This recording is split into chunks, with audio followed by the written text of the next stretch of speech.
Hello, everyone. It's good to be with you in this digital space, particularly since Judy Zarubik is making all of the technology work so well and so smoothly, allowing me to focus on this time with all of you together. Thank you, Judy. I must admit that I spend a lot of time in front of my laptop, too much perhaps. Now that the cooler weather has persuaded us to spend more time indoors, our dogs are finding that they too have less time for outdoor play. So, how do you handle a bored dog?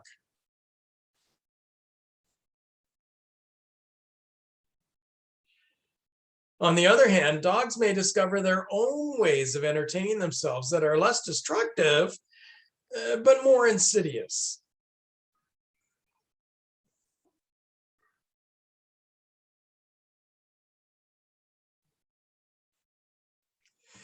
For the casual music lovers among us, here is a new perspective on a composer you might know about.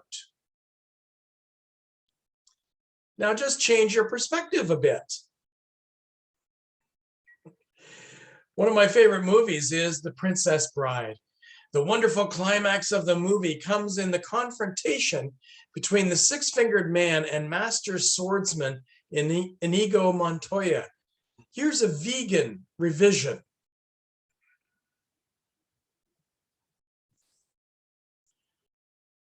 Even so, those who hesitate are not always lost.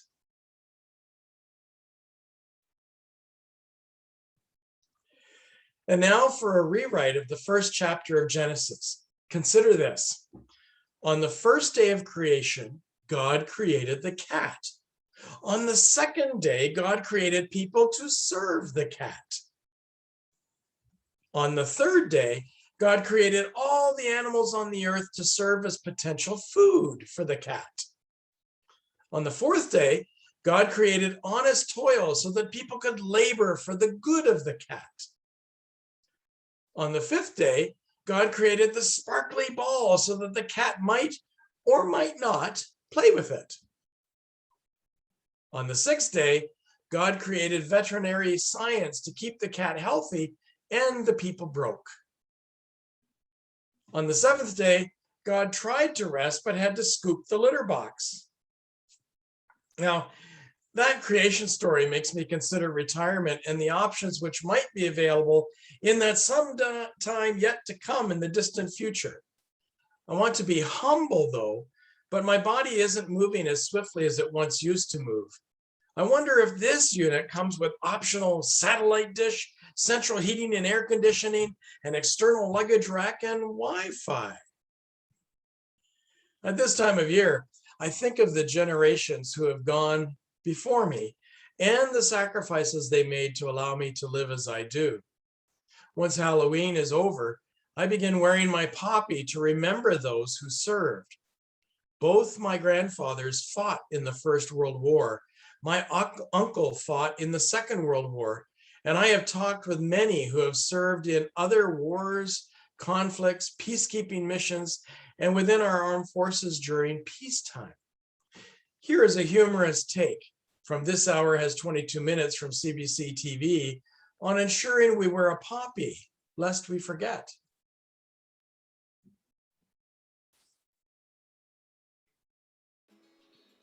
Don't have your poppy yet? Excuse me? Oh, yeah, I guess it is that time of year, isn't it? Sorry. Don't have your poppy yet? Huh? Where'd it go? You need to make a donation.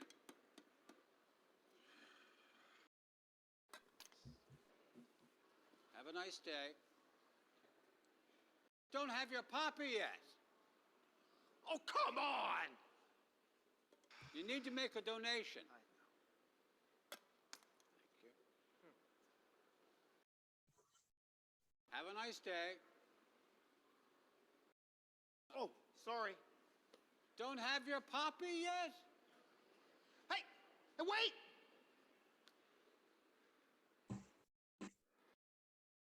You need to make a donation. Poppies. We don't know where they go, but we know where the money goes. It's worth buying a second one, or a third, or a fourth.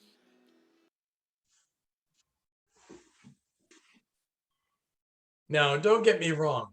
Despite the humor, the Legion volunteers do a wonderful job in the money funds programs that reach far beyond just Remembrance Day.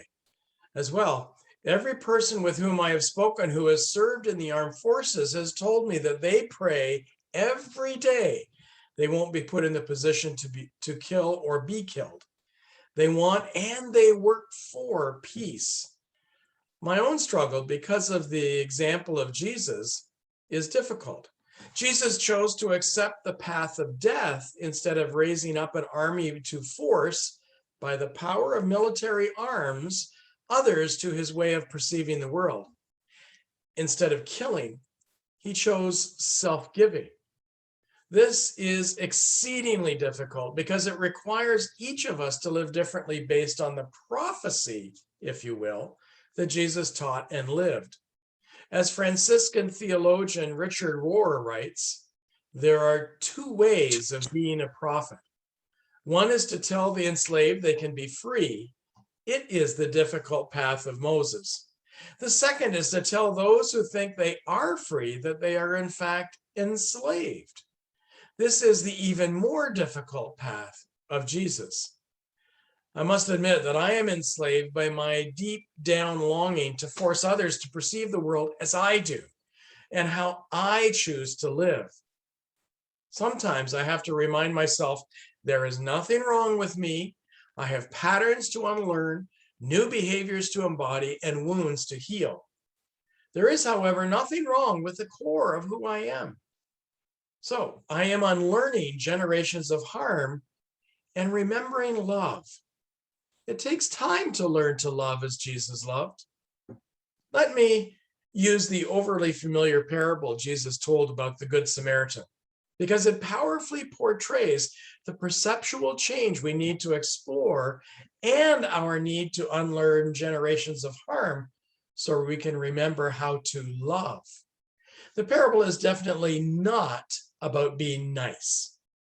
Instead, it's about three kinds of people when confronted by tragedy and violence.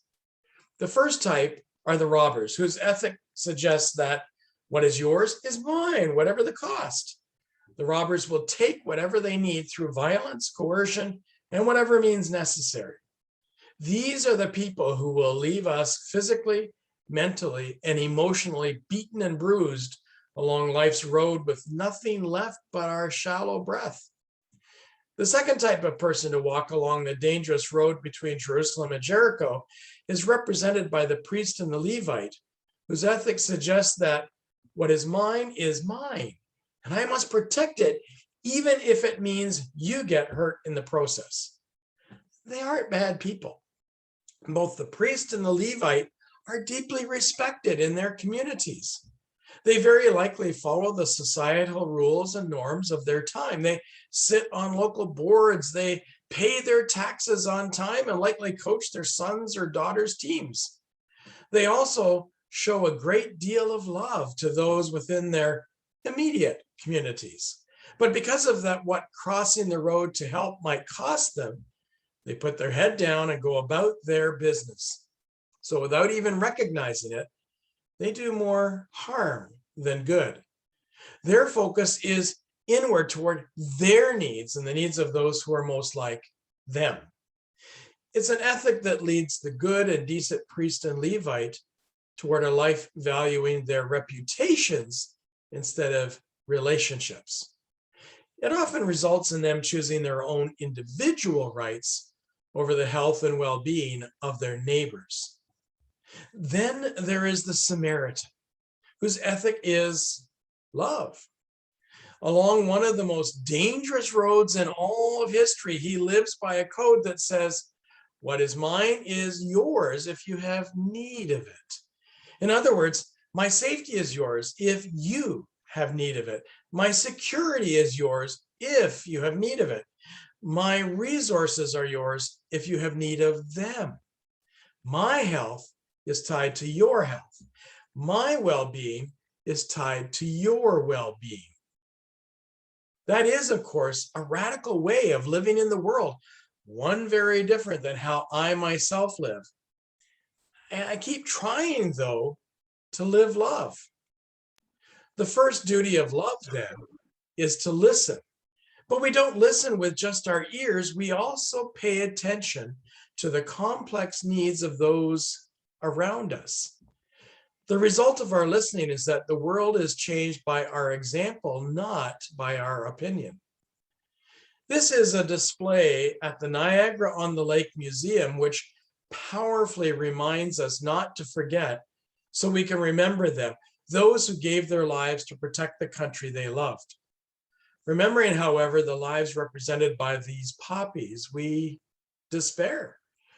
As Margaret Atwood writes, war is what happens when language fails. We have forgotten that the dance of life is collaborative, relational, and interconnected. Shellen Harkin, in her book Susceptible to the Light, writes this poem about the dance of life. The worst thing we ever did was put God in the sky out of reach, pulling the divinity from the leaf, sifting out the holy from our bones, insisting God isn't bursting dazzlement through everything. We've made a hard commitment to see everything and everyone as ordinary, stripping the sacred from everywhere to put it in a cloud man elsewhere, prying closeness from your heart. The worst thing we ever did was take the dance and song out of prayer, make it sit up straight and cross its legs, removed it of rejoicing, wiped clean its hip sway, its questions, its ecstatic yowl, its tears. The worst thing we ever did is pretend God isn't the easiest thing in the universe available to every soul in every breath. God is love, or so we claim as Christians, and I define love as relationship. Consider the story of creation from the first chapter of Genesis. Thomas Aquinas reflected on that story by writing, in the book of Genesis, it says, God saw all things that God had made, and they were very good, each one of them having been previously said to be good. For each living thing in its nature is good, but all things together are very good, by reason of the order of the universe, which is the ultimate and noblest perfection in things. In other words, humans are good, but the whole of creation is very good. It's all one interdependent story of radical love. I think about the sacrament of communion. When Jesus modified the Jewish feast of the Passover meal into communion, those at the table with him would betray him, deny they even knew him, run away from his presence, and leave him undefended.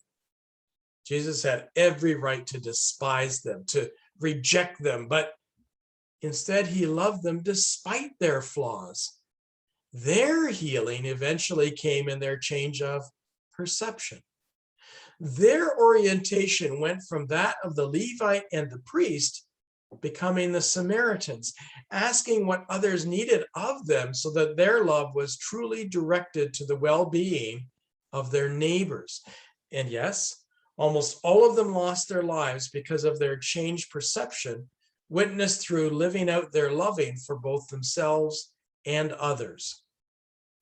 I'm going to share a video produced and performed by the San Francisco group, The Many. This song is titled Broken Body of Christ. As you listen to the music, let the lyrics sink deeply into your soul through your life's wandering and seeking.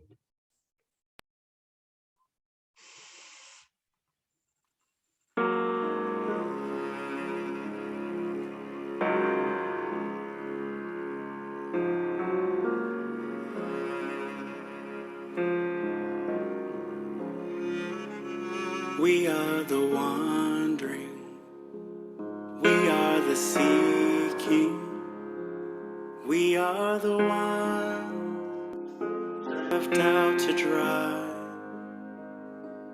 We are the bleeding, our hearts are weeping. We are the broken body of Christ. And when we eat, we are fed the love that God has given. And when we drink, we take it in. This love, this earthly heaven.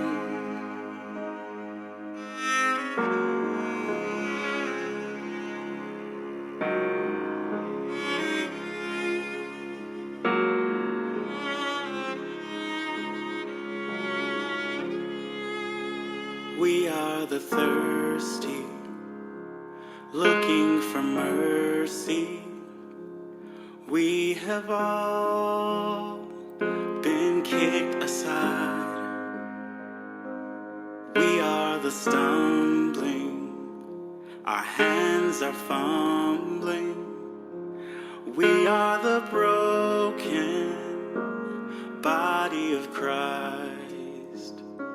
And when we eat, we are fed the love that God has given. And when we drink, we take it in. This love, this earthly heaven.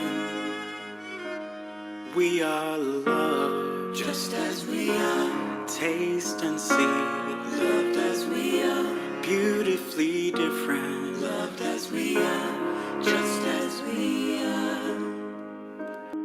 We are loved just as we are. Taste and see, loved as we are. Beautifully different, loved as we are. Just as we are. And when we eat, we are fed the love that God has given. And when we drink, we take it in. This love, this earthly heaven. We are the wandering, we are the seeking. We are the broken body of Christ.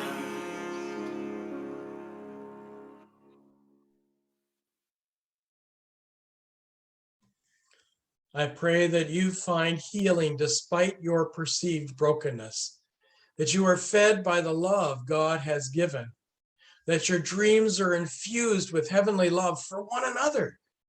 And when you feel kicked aside or when you stumble, you find that wholeness that is rooted in loving kindness.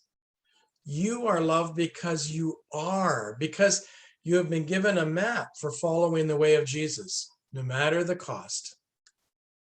Thank you once again to Terry Boyd and David Skinner for uploading these Fireside Chat recordings to our YouTube channel.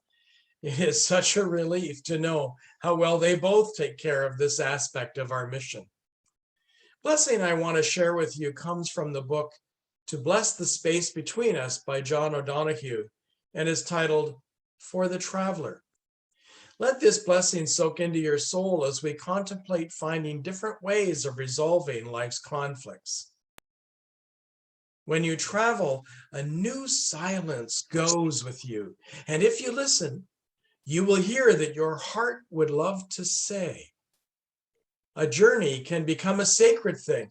Make sure before you go to take the time to bless your going forth, to free your heart of ballast so that the compass of your soul might direct you towards the territories of the Spirit, where you will discover more of your hidden life and the urgencies that deserve to claim you.